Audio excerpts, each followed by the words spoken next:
So look at the motion transfer. Being a foam mattress, this will have very good motion transfer reduction. I'll get on there and roll around a little bit.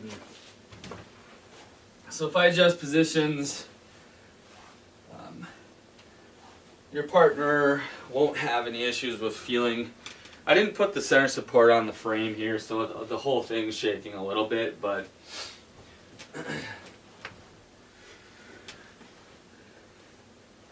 and then we'll look at, this will give you a sense of the bounce. This is a memory foam mattress, so you're not going to have as much bounce as you would with a Innerspring or a latex mattress.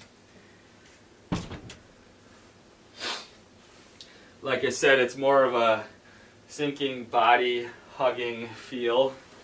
With that said, unless you're somebody that has a very hard time moving about in the mattress or getting in and out of bed, it's still not super hard to roll around. It is more so than a hybrid or a latex mattress, but you shouldn't have too many problems with that.